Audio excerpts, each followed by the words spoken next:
how big the solar system is. You've seen the diagrams in textbooks, the animations on science channels, the scale models in museums. But what if I told you that everything you've been shown is a lie? Not a deliberate deception, perhaps, but a necessary distortion so severe that it has fundamentally warped your understanding of the cosmic neighborhood we call home. What if the truth about the scale of our solar system is so vast, so incomprehensibly empty, that your mind literally cannot hold the reality of it? And more disturbing still, what if this misunderstanding has hidden something far stranger about the space we inhabit? Stand up right now and walk to your window. Look up at the night sky. See that moon hanging there, that familiar pale disk that has watched over humanity since before we had words to name it. It seems close, doesn't it? Almost touchable. A short journey away. After all, we've been there. We planted flags and drove rovers and brought back rocks. The moon is practically in our backyard. Except it isn't. Not even remotely. And this is where the deception begins, where the comfortable scale we've constructed starts to crack and reveal something deeply unsettling underneath. Let me show you what I mean. Imagine you're holding Earth in your hand right now, a perfect sphere about the size of a basketball. Feels solid, real, comprehensible. Now, where would the moon be in this scale model? Hovering just above your other hand, perhaps. An arm's length away. Try 30 feet. That's right. If Earth is a basketball in your hands, the moon is a tennis ball 30 feet away from you. Stand in your living room holding that basketball and the moon is outside your house, down the street, past your neighbor's fence. And we call this close. We call this our nearest celestial companion. We built an entire mythology around this relationship, and yet the space between us and that pale tennis ball is so vast that you could fit every planet in our solar system, lined up side by side, into that gap with room to spare. Does that seem wrong to you? It should. Because every image you've ever seen of Earth and the moon together has been a lie of scale. Those beautiful composite images showing our blue marble with its gray companion hovering serenely nearby. Artistic convenience. Visual storytelling. Not reality. The reality is so much emptier than that. So much colder. And we haven't even left our planet's immediate vicinity yet. But here's where it gets worse. Here's where the true scale of our solar system begins to reveal itself as something almost incomprehensible. Let's keep that basketball Earth in your hand and walk over to the sun. How far do we need to walk? Down the street? Across town? Try 2.5 kilometers. That's 1.5 miles. You'd need to walk for about 30 minutes at a normal pace, holding your basketball Earth, before you reach the sun, which at this scale would be a sphere about 26 feet in diameter. A house-sized fireball, and you'd need to walk half an hour just to reach it from Earth. The distance we're talking about in reality is 93 million miles. 93 million miles of absolute nothing. Empty space. Void. And light itself, the fastest thing in the universe, takes 8 minutes and 20 seconds to cross that gap. Think about that for a moment. When you look at the sun, you're not seeing it as it is right now. You're seeing it as it was 8 minutes ago. The sun could have exploded 8 minutes ago and you wouldn't know yet. You'd be standing there in the sunlight, feeling its warmth on your face, completely unaware that the source of that warmth no longer exists. This isn't science fiction. This is the reality of scale, the reality of the speed limit of the universe, and the incomprehensible distances that separate even the closest objects in our solar system. And we're still just at the beginning. We haven't even approached the true scale of what we call home. Mercury, closest planet to the sun, would be about 900 meters from our house-sized sun in this scale model. Venus would be about 1.7 kilometers away. Mars would be about 3.8 kilometers distant. These are walking distances, sure, But imagine the actual emptiness. Imagine standing on that basketball Earth and looking toward Mars. In reality, at its closest approach, Mars is about 35 million miles away. At its farthest, it's 250 million miles distant. The planet that we dream of colonizing, the planet that represents humanity's next great frontier, is separated from us by a gulf of space so enormous that even our fastest spacecraft take months to reach it. But the inner solar system is crowded compared to what comes next. This is where the scale becomes truly disturbing. This is where you begin to understand that the solar system is not a collection of planets orbiting relatively close to each other. It's a tiny collection of rocks separated by oceans of absolutely nothing, and those oceans only get wider the farther out you go. Jupiter, the king of planets, that massive gas giant we think of as being in our neighborhood, would be 13 kilometers away from our house-sized sun in the scale model. 13 kilometers. That's an 8-mile walk. You'd need about 3 hours to walk from the sun to Jupiter, and during that entire walk, you'd pass nothing. Absolutely nothing. Just empty space stretching in every direction. And Jupiter itself, even though it's the largest planet in our solar system, would only be about 3 meters across at this scale. A sphere about 10 feet in diameter, sitting alone in the void, 8 miles from the nearest other object of significance. Saturn, with its magnificent rings, would be 24 kilometers away. Neptune would be 75 kilometers distant. These aren't numbers that mean anything anymore, are they? Your mind starts to slide off them. 75 kilometers. That's a distance you'd need to drive.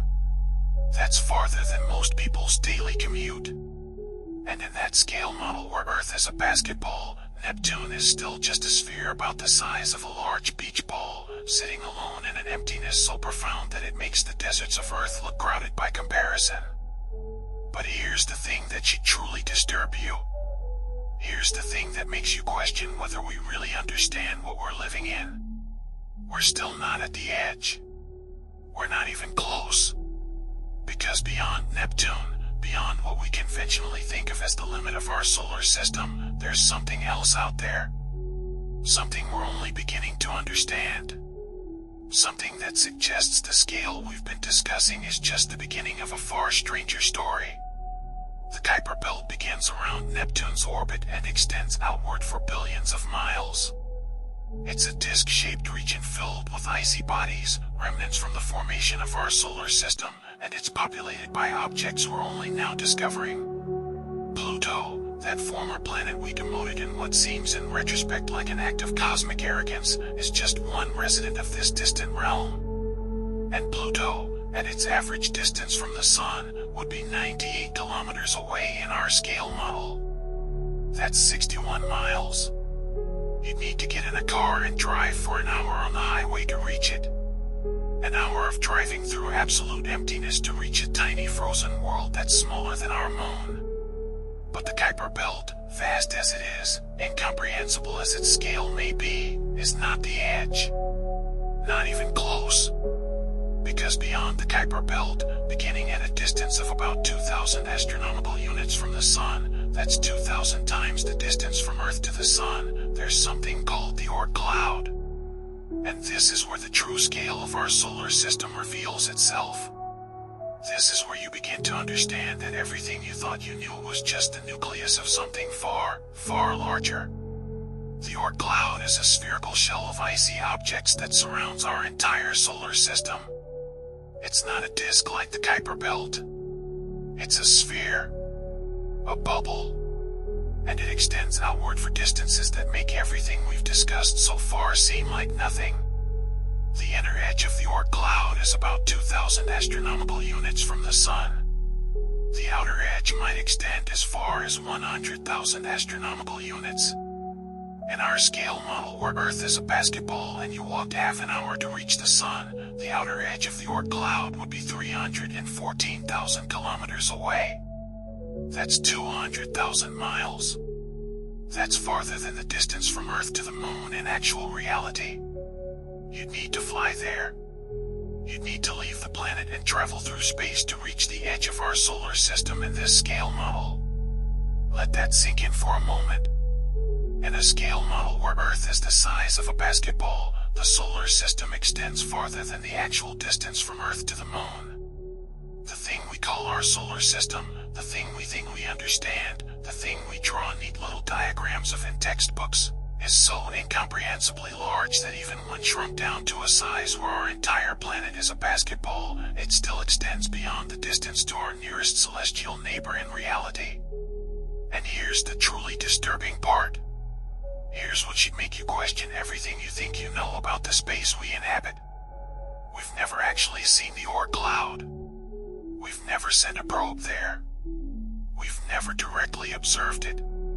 We infer its existence from the orbits of long-period comets, those icy visitors that occasionally plunge into the inner solar system from the depths of space. We see these comets, we calculate their orbits, and we conclude that they must be coming from somewhere. That somewhere is the Oort Cloud. It's a theory. A well-supported theory, certainly, with mathematical models and observational data backing it up. But it remains a theory. We are certain of its existence because the alternative, that these comets appear from nowhere, makes no sense. And yet, we've built our understanding of our solar system's boundaries on something we've never directly observed. Think about what that means. Think about the implications.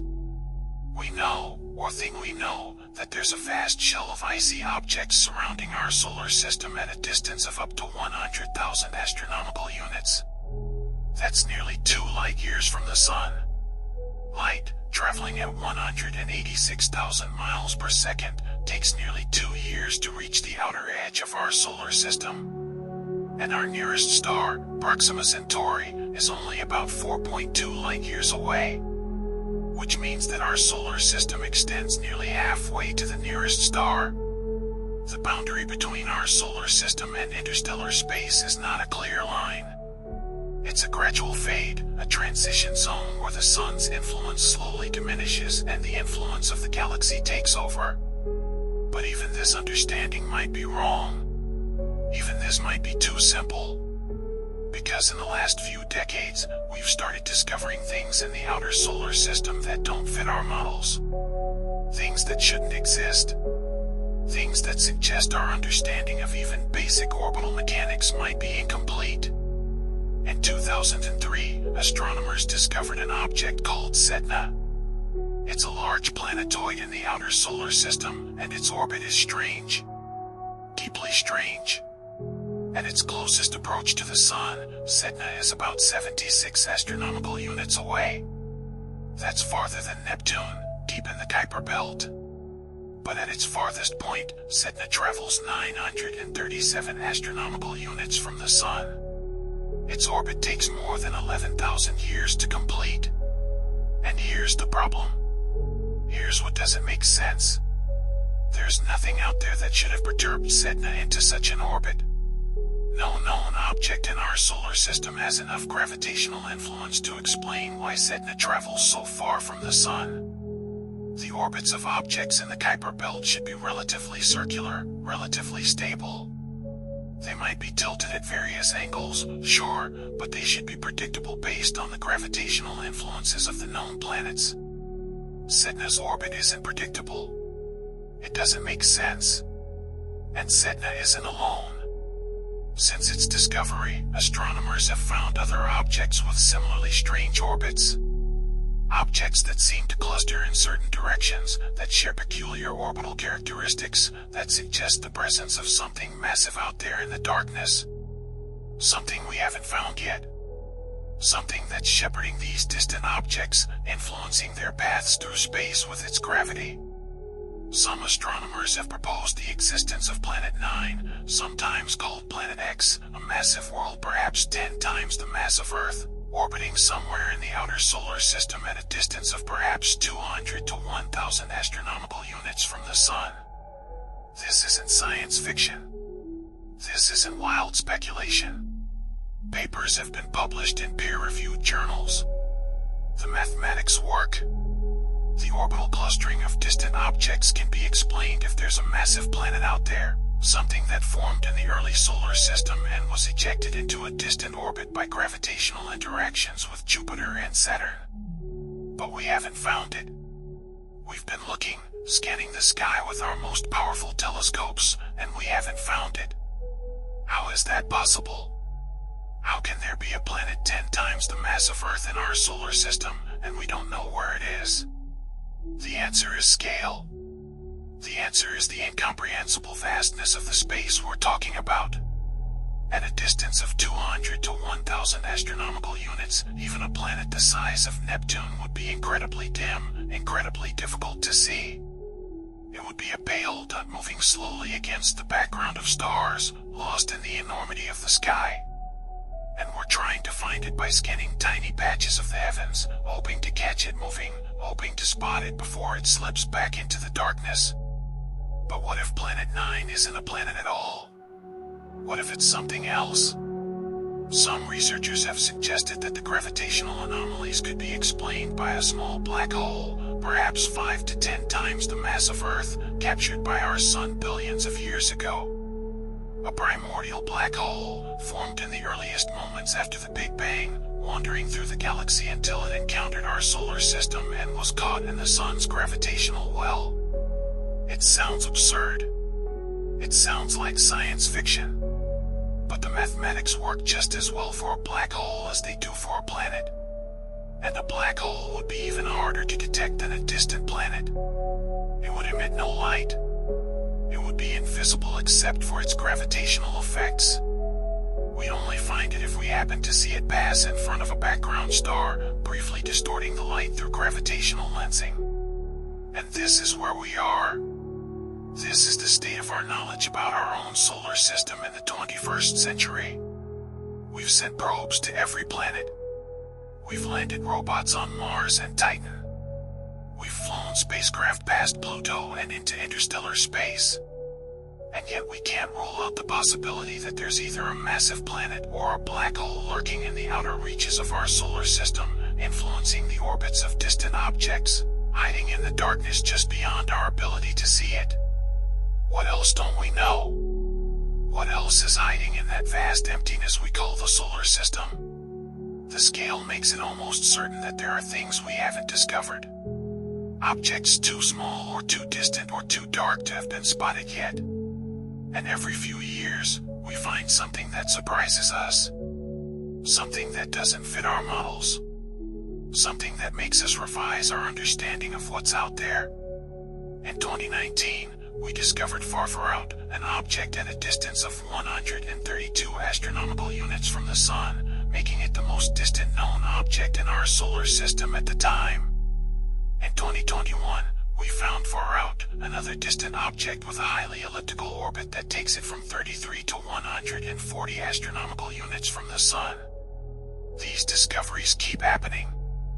We keep finding things. And each discovery reminds us that we're still mapping our own neighborhood, still learning the basic geography of the space we call home. But the scale isn't just about distance. It's also about time.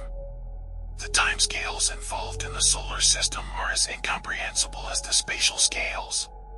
Neptune takes 165 years to complete a single orbit around the Sun. Since its discovery in 1846, Neptune has only completed one full orbit. 1 Neptunian year has passed. The objects in the Oort Cloud take millions of years to orbit the Sun. Millions of years. The entire span of human civilization, from the first cities to the present day, is just a brief moment in the orbit of an Oort Cloud object. These things move so slowly, exist on such vast timescales, that our entire understanding of them is based on tiny fragments of their orbits. We've observed them for decades, perhaps a century, and from those observations we extrapolate orbits that take thousands or millions of years to complete. How confident can we be in those extrapolations? How certain are we that we understand the long-term dynamics of the outer solar system? We've only been seriously studying these objects for a few decades. We've only had the technology to detect them for perhaps 50 years. And we're making pronouncements about their behavior over millions of years based on observations that represent a tiny fraction of their orbital periods. The solar system is also much more dynamic than we used to think. We used to imagine it as a stable clockwork, planets moving in perfect ellipses, everything predictable and orderly. But the more we study it, the more we realize that it's chaotic. Not in the colloquial sense of random disorder, but in the mathematical sense of sensitivity to initial conditions. Small perturbations can have large effects over long timescales. The orbits of the planets influence each other in complex ways.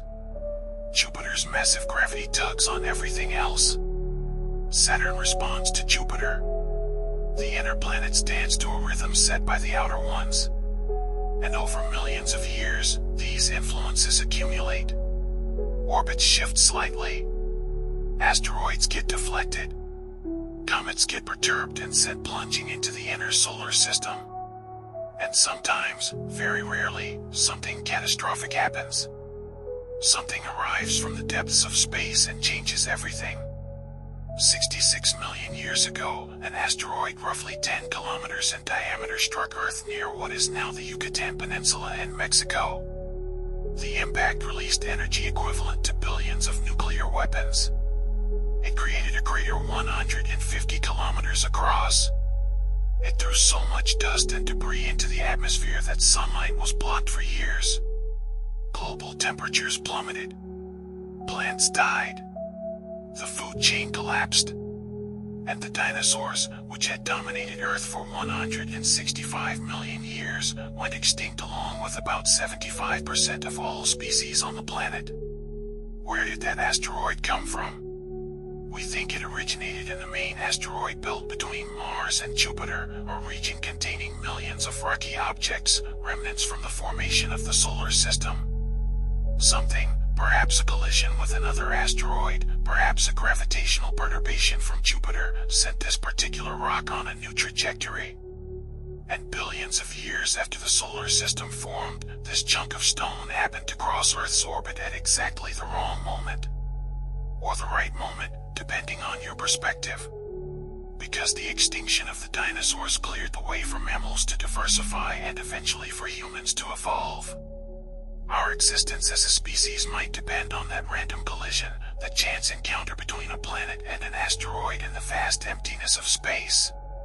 But here's something we don't often talk about. Here's something that should make you deeply uncomfortable. That asteroid was 10 kilometers across. Large, certainly, but not extraordinary. The solar system is full of objects that size or larger. And we've only cataloged a tiny fraction of them.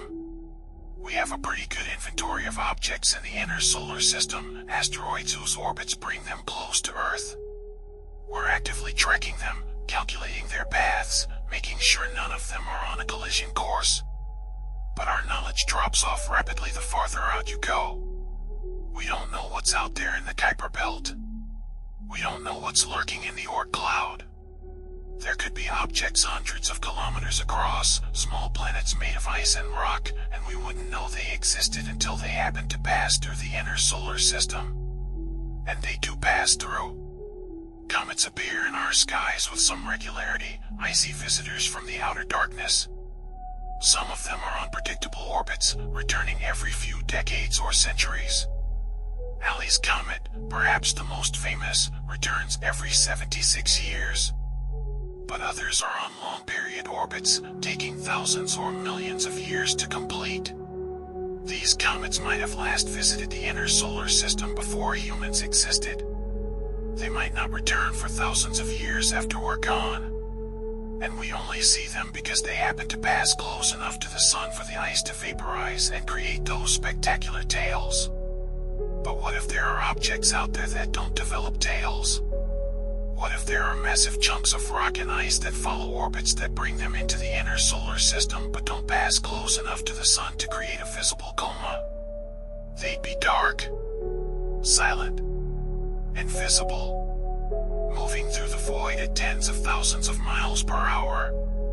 And the first we'd know of them is when they were weeks or days away from impact. This isn't paranoia. This is reality. In 2013, a meteor about 20 meters across entered Earth's atmosphere over Chelyabinsk, Russia.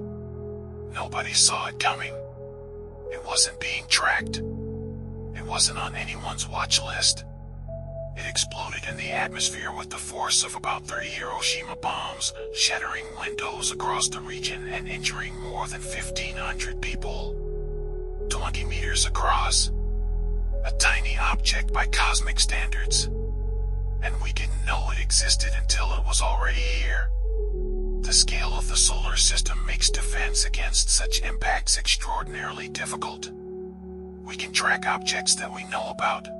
We can calculate their orbits and determine whether they pose a threat. But we can't track what we haven't discovered yet. And the vastness of the space we're trying to monitor, combined with the relative faintness of these objects, means that our survey of potential threats is nowhere near complete. We're getting better. We're building better telescopes, developing better detection methods. But we're still in the early stages of understanding what's out there, what might be headed our way.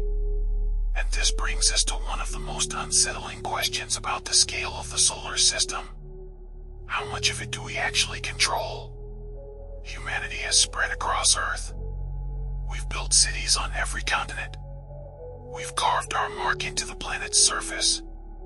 We've even sent people beyond Earth, to the moon and into orbit.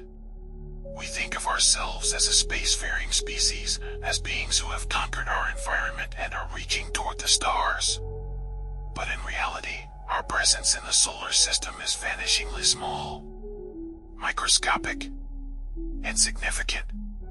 Every human who has ever lived, every structure we've ever built, every empire that has risen and fallen, all of it exists on the surface of a world that would be the size of a basketball in a scale model, or the solar system extends beyond the distance to the moon.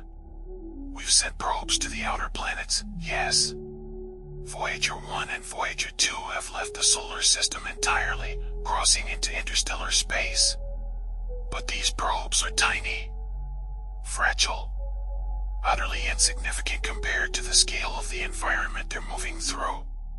Voyager 1, launched in 1977, is currently about 23 billion kilometers from Earth.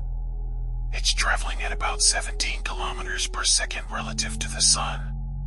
And at that speed, it would take more than 70,000 years to reach Proxima Centauri, our nearest neighboring star, if it were headed in that direction, which it isn't. 70,000 years. To reach the nearest star. At our fastest speed. The scale of the galaxy makes the scale of the solar system look tiny. And the scale of the solar system makes Earth look like a dust mote. We exist on a tiny rock in an enormous void, and that void extends in every direction for distances that our minds cannot truly comprehend. We can say the words. We can write the numbers. But we cannot feel it. We cannot hold that scale in our consciousness. It slips away from us, too large to grasp. And yet, we continue to discover that even this incomplete understanding might be wrong. In 2017, astronomers detected an object passing through the inner solar system at tremendous speed. It was moving too fast to be bound by the sun's gravity. It was on a hyperbolic trajectory, meaning it came from outside our solar system, passed through, and left again. This was the first confirmed interstellar object ever detected passing through our solar system.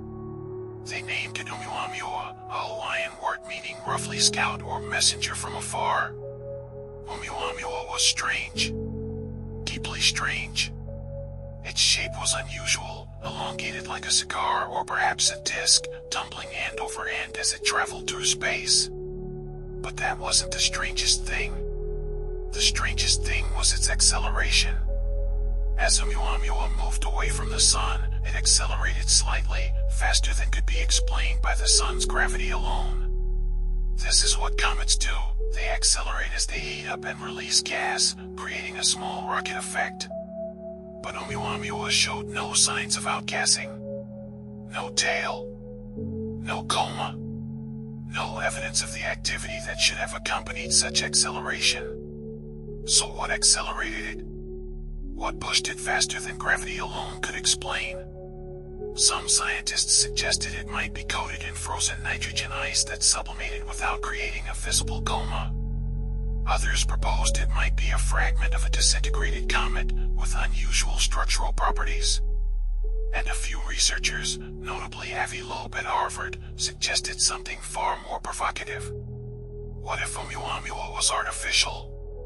What if it was a light sail, a thin reflective surface designed to be pushed by starlight, technology created by an extraterrestrial civilization? The acceleration pattern would fit.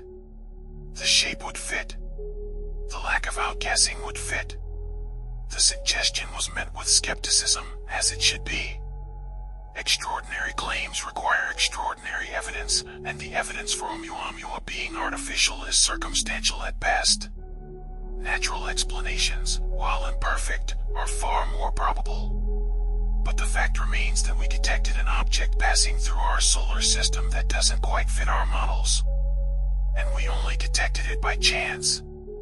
It passed close enough to Earth that our telescopes happened to catch it.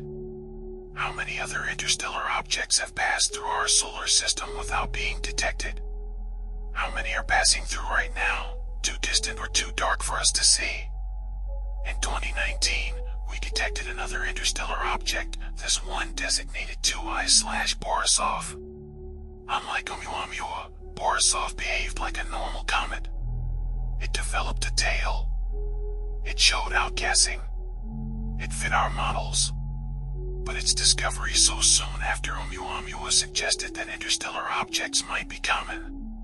The space between stars might be filled with debris, wandering rocks and ice balls ejected from other solar systems, traveling for millions or billions of years through the void.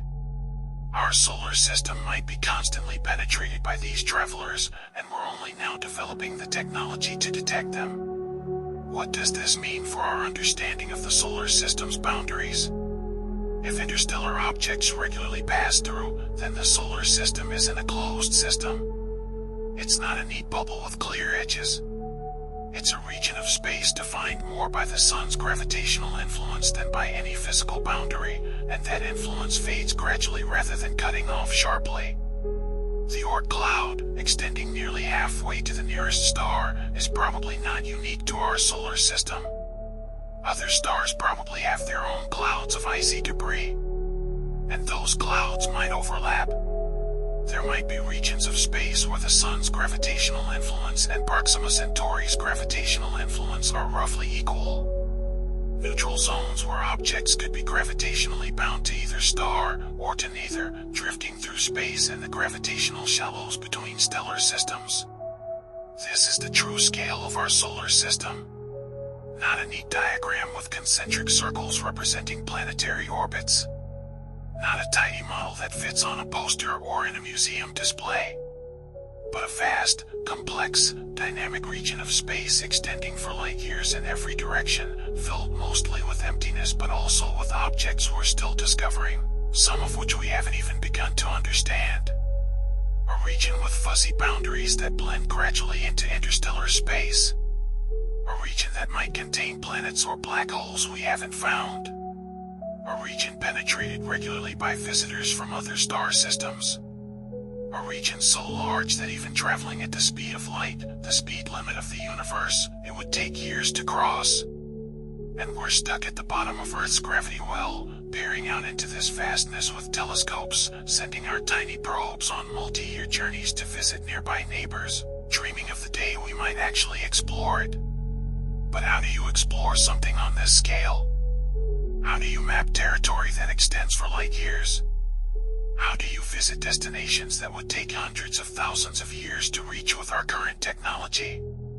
The Voyager probes, our most distant emissaries, were launched in 1977. They've been traveling for over 45 years. They've left the solar system, passed beyond the heliopause where the sun's influence gives way to the interstellar medium. And they're still barely past the beginning of the Kuiper Belt in terms of distance. They'll drift through space for millions of years, silent and dark, their power sources long dead, their transmissions ceased. Perhaps one day they'll be found by another civilization. Perhaps they'll drift forever, monuments to a species that dreamed of the stars but was bound by the scales of space and time. We think of ourselves as explorers, as discoverers, as a species reaching out to understand the universe. But in reality, we're barely scratching the surface. We're standing on the shore of an ocean that extends farther than we can see, deeper than we can fathom, and we're dipping our toes in the water and calling it exploration.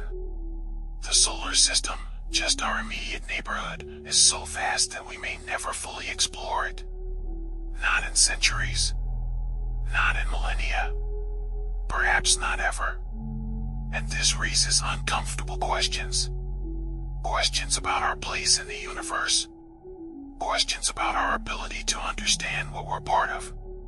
If we can't even fully map our own solar system, if there are planets or black holes lurking in the outer darkness that we haven't found, if objects regularly pass through without our knowledge, then what does that say about our understanding of the larger universe? What does it say about our ability to detect alien civilizations, to understand the structure of the galaxy, to comprehend the cosmos itself?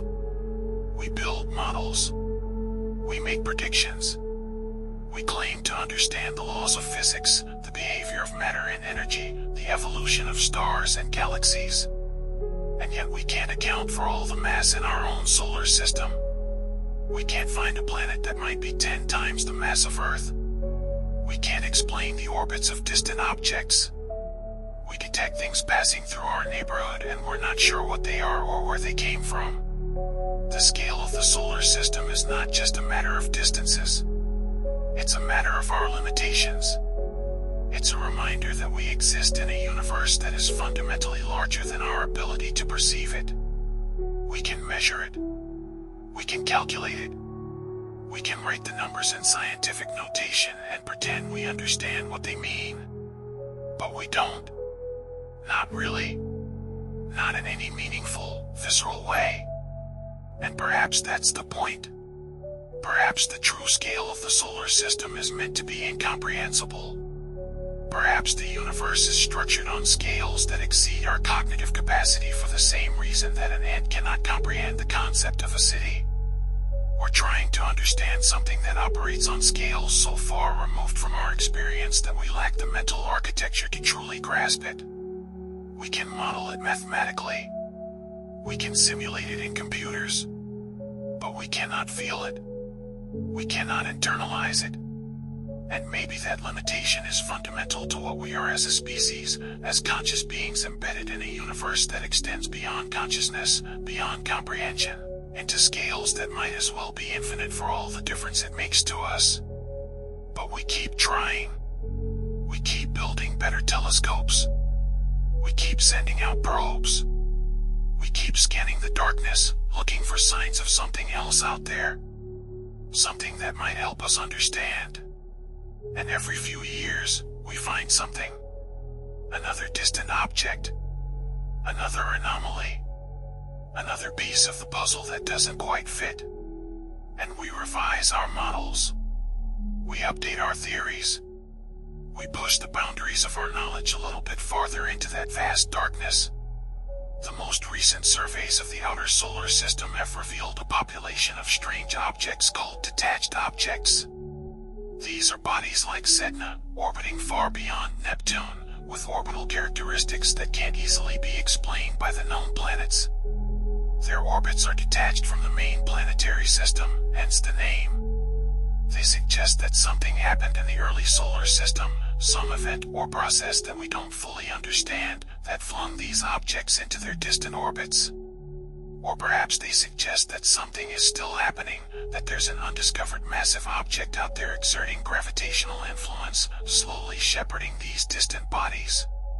Some astronomers have suggested that the clustering of these orbits is too precise to be random. The orbital planes are aligned. The directions of their most distant points from the sun cluster in certain regions of the sky. This shouldn't happen by chance.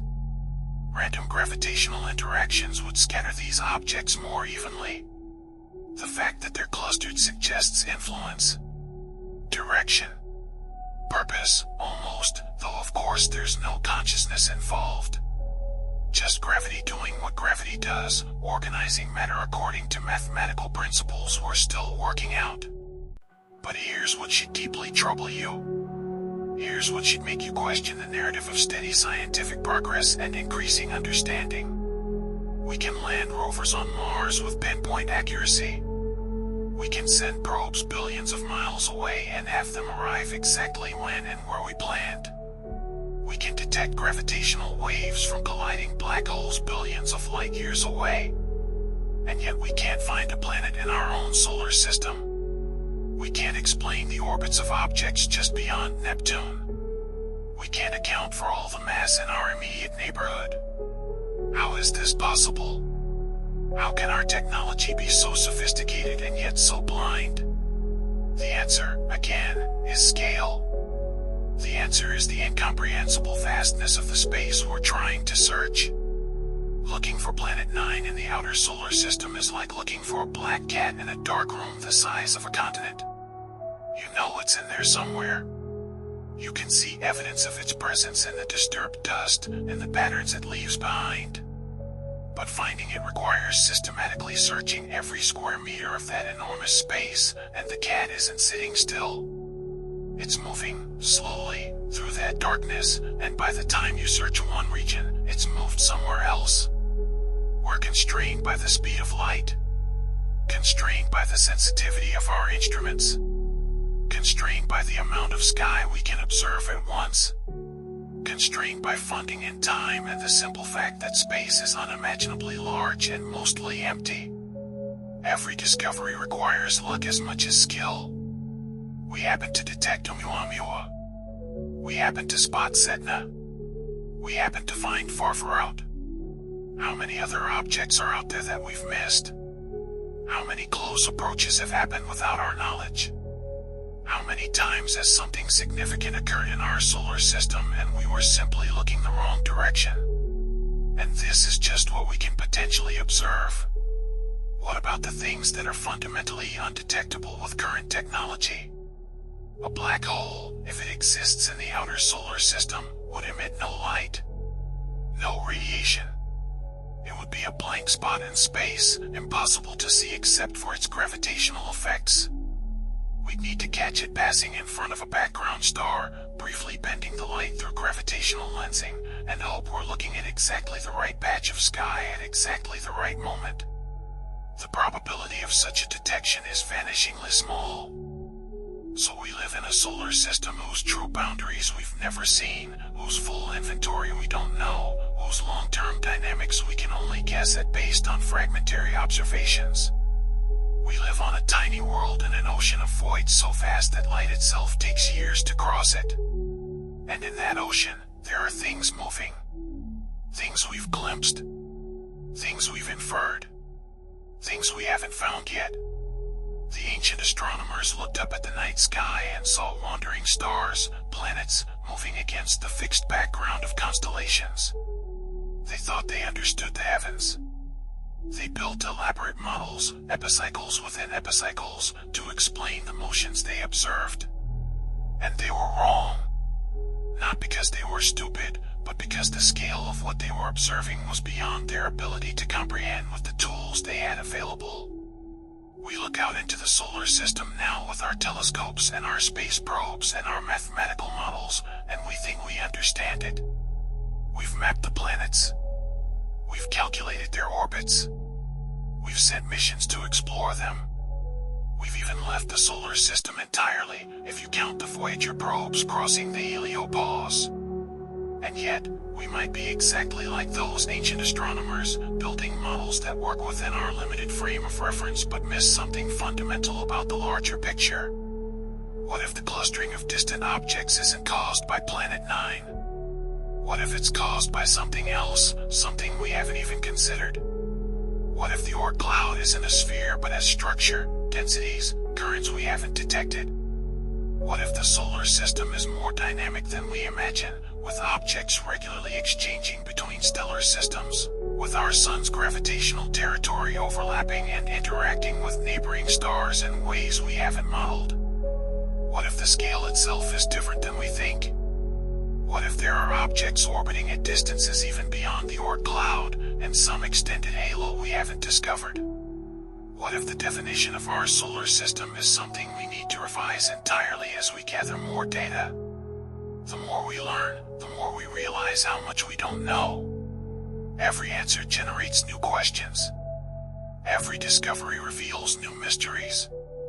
We thought we understood the formation of the solar system, a collapsing cloud of gas and dust, conservation of angular momentum creating a spinning disk, planets forming through accretion. A neat story. A complete narrative. And then we started discovering exoplanets around other stars, and we found systems that looked nothing like ours. Hot Jupiters orbiting closer to their stars than Mercury orbits our sun. Super-Earths that don't exist in our system. Planets orbiting in reverse. Systems so different from ours that they challenge our fundamental understanding of planetary formation. Were we wrong about how solar systems form? Or is our solar system unusual? Special in some way? And if it's special, why? What made our little corner of the galaxy develop differently? Was it chance? The particular composition of the gas cloud that formed us? The gravitational influence of nearby stars during formation? Or is there something else, some factor we haven't identified, that shapes the development of stellar systems in ways we don't yet understand? These aren't abstract academic questions. These are fundamental questions about where we come from, about the environment that created us, about whether our existence is common or rare in the universe. And we can't answer them fully because we don't even understand the complete structure of our own solar system. We're trying to understand planetary formation throughout the galaxy when we haven't finished cataloging the objects in our own neighborhood. And time is against us. The solar system is old. 4.6 billion years old. It's middle-aged by stellar standards. Our sun will continue burning for another 5 billion years or so before it exhausts its hydrogen fuel and begins its transformation into a red giant. But even on human timescales, we're running out of time. The window during which Earth will remain habitable is perhaps a few 100 million years at most. The sun is slowly getting hotter as it ages. In several 100 million years, Earth's oceans will boil. The greenhouse effect will spiral out of control. Our world will become uninhabitable long before the sun actually dies. If humanity is going to survive beyond that point, we need to leave. We need to spread out into the solar system and eventually beyond.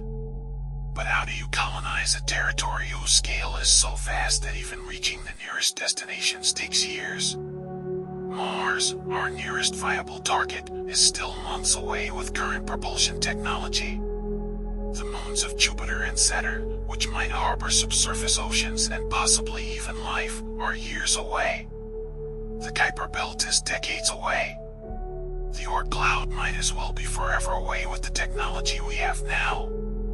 And this assumes we can even survive in those environments. Space is hostile in ways that Earthbound life is not adapted to handle. Radiation, vacuum, temperature extremes, the absence of gravity, the psychological toll of isolation. We've sent a few dozen people to the moon and brought them back. We've kept people alive in low Earth orbit for months at a time. But we haven't established permanent settlements beyond Earth. We haven't proven we can survive and thrive in space for generations. We haven't built the closed-loop life support systems that would be necessary for a journey to the outer solar system. Perhaps the scale of the solar system is itself a barrier. Perhaps the distances are too great, the environment too hostile, the challenges too fundamental. Perhaps we're meant to stay on Earth, the only world in trillions of miles of space that naturally supports life like ours. Perhaps the solar system, for all its vastness, for all its resources, for all its potential, will remain forever just slightly beyond our reach. Close enough to study. Close enough to dream about. But too far to truly inhabit. Or perhaps we're on the cusp of a breakthrough. Perhaps in another century or two, we'll have developed propulsion systems that make travel through the solar system routine. Perhaps we'll have established colonies on Mars and the moons of Jupiter.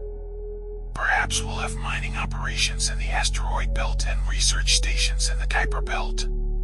Perhaps the scale that seems so incomprehensible now will shrink as our technology advances, the way the Earth itself shrank when we developed aviation and spacecraft. But even if we do spread throughout the solar system, even if we do overcome the challenges of distance and radiation and isolation, we'll still be confined to this tiny bubble of space around our sun. We'll still be separated from the rest of the galaxy by distances that make the solar system look microscopic. The nearest star is 4.2 light years away. With current technology, reaching it would take tens of thousands of years. Even with some hypothetical advanced propulsion system, some science fiction level engine, we're talking about journeys measured in decades or centuries at minimum.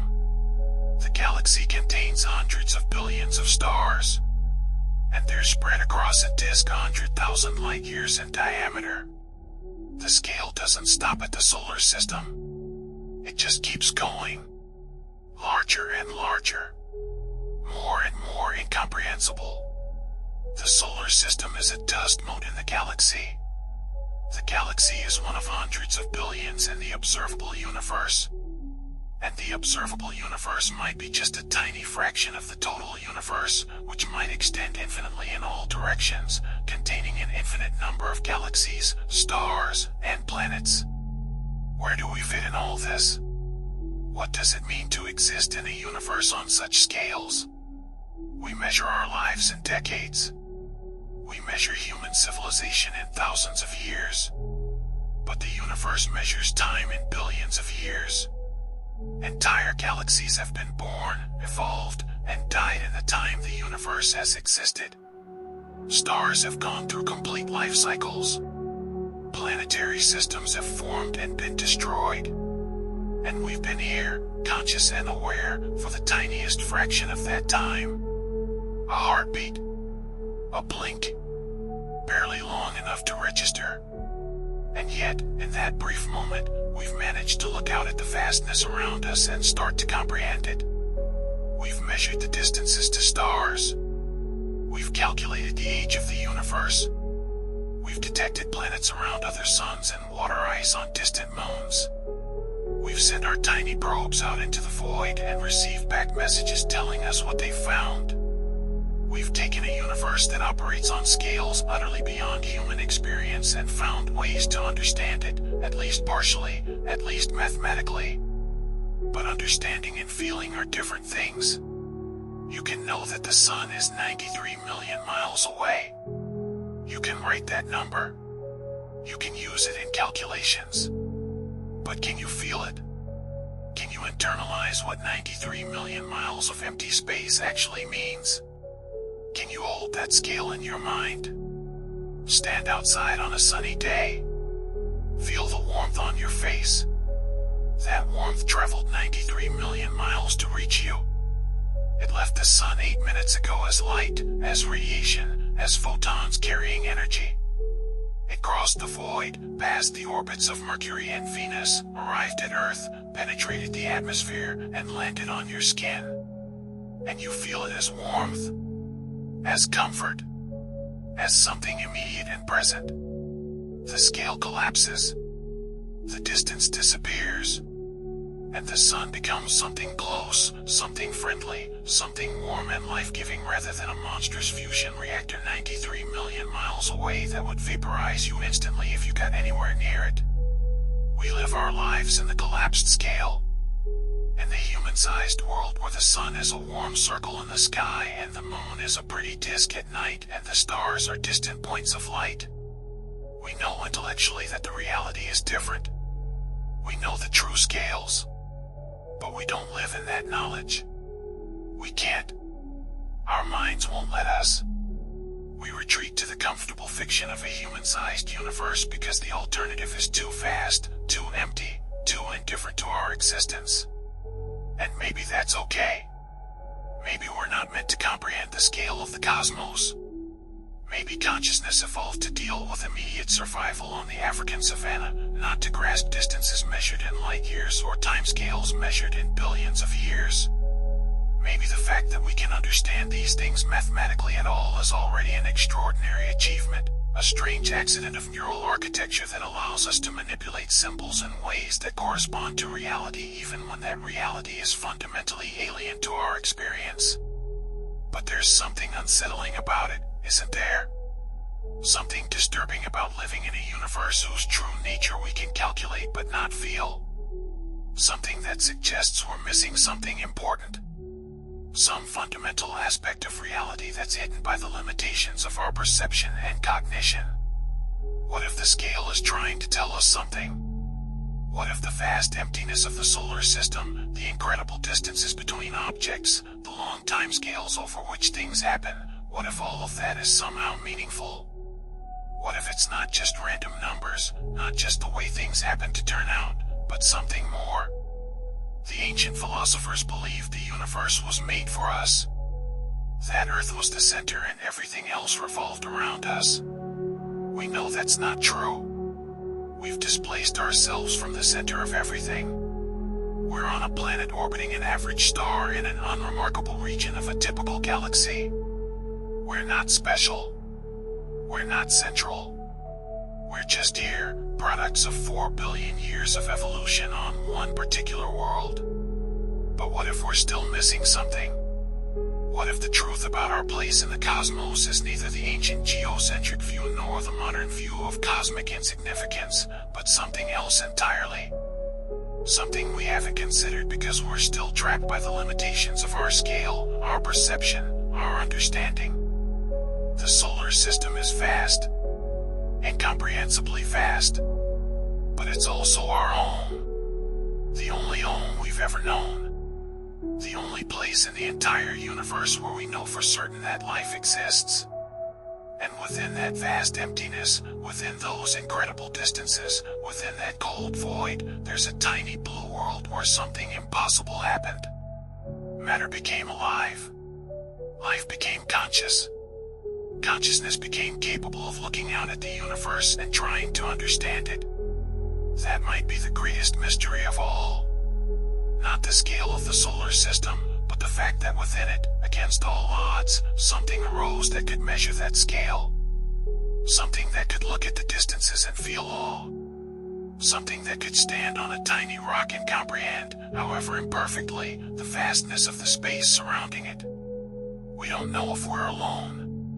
We don't know if life is common or rare in the universe. We've found no evidence of other civilizations despite decades of searching. The galaxy is silent. Or at least, we haven't heard anything yet.